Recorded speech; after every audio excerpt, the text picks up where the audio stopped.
मित्रों, बहुत सी बार आपने लोगों को यह कहते हुए सुना होगा कि तुम्हारी बातें और तुम्हारा सपना रेत के बने महल जैसा है, क्योंकि रेत पर रेत द्वारा बनी आकृति ज्यादा देर ठहर नहीं पाती है।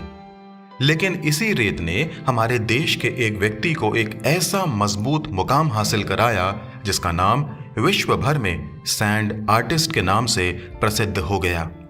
वह कोई और नहीं लेकिन ओडिशा के सुदर्शन पटनायक हैं। सुदर्शन का बचपन बहुत ही संघर्षमय हालातों में बीता।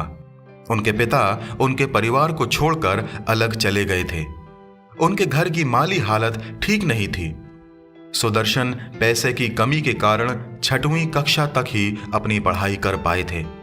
उसके बाद वह अपने पड़ोस में एक घर में दिन भर काम किया करते थे और उनको वहां से कोई पैसा तो नहीं मिलता था, लेकिन हाँ, खाना जरूर मिलता था।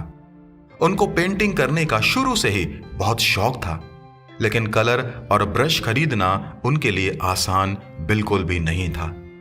क्योंकि सुदर्शन का घर समुद्र के पास था, इसलिए वे समुद्र किनारे जाते रहते थे और समुद्र पर की रेत से कुछ न कुछ बनाते रहते। पर्याप्त धन की कमी और प्रोत्साहन न होने के कारण उन्होंने अपने ही प्रयासों से 7 साल की उम्र में कई सैकड़ों आकृतियां बनाना शुरू कर दिया। पर्यटकों को उनकी आकृतियां पसंद आती, वे खुश होते और उनकी कला की प्रशंसा करते। सुदर्शन इस कला में गहरे उतरते चले गए और फिर उन्होंने पीछे मुड़कर नहीं देखा। मित्रों, बहुत से लोग अपने जीवन में हार मान लेते हैं और निराश हो जाते हैं क्योंकि वे सोचते हैं कि उनके पास संसाधनों की कमी है।